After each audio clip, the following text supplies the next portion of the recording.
So goes back to the basics, right? It's going back. Okay, this is my goal. This is exactly where I want to get. What is it that I have to do in order to get there? Number one, it's becoming an expert, guys.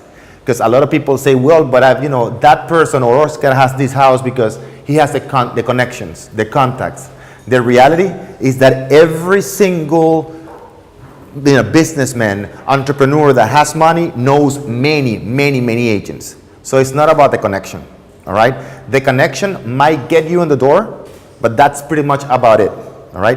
Marketing is extremely important, but if you're not good, marketing only exemplifies how bad you are, all right? So first and foremost, knowing more than anybody else about your area. Oscar is not an expert in Miami. He's an expert on what? Coconut Grove, all right? And very few agents, very, very few agents can compete with him, right?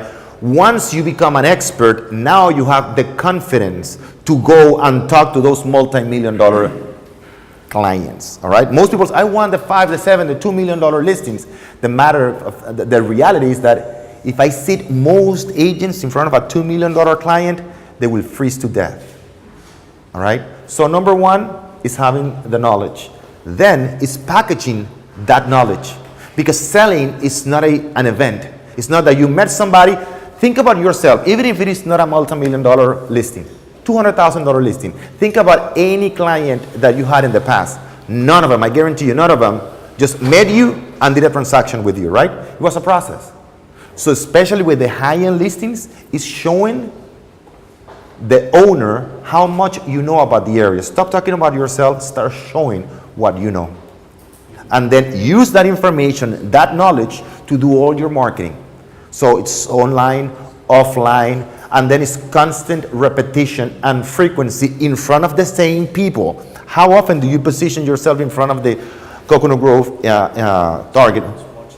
As much as he can. As much as yeah. Uh-huh. I mean, as much as marketing dollars can get you. And it's not only about marketing dollars, because then, people can say, okay, yeah, well, I don't have an unlimited budget to do a marketing campaign. You gotta get creative as well. There's many ways to get yourself in front of buyers. And I always, my advice is always start small and then start expanding. You don't have to, I'll tell you my story. I think, Real quick, let me ask you a question. How long have you been doing Coconut Grove? Almost since I started. 2 years now, 2 years and almost 3 years. And you got traction within the first 3 weeks, 3 months? No. Of course not. That's the point.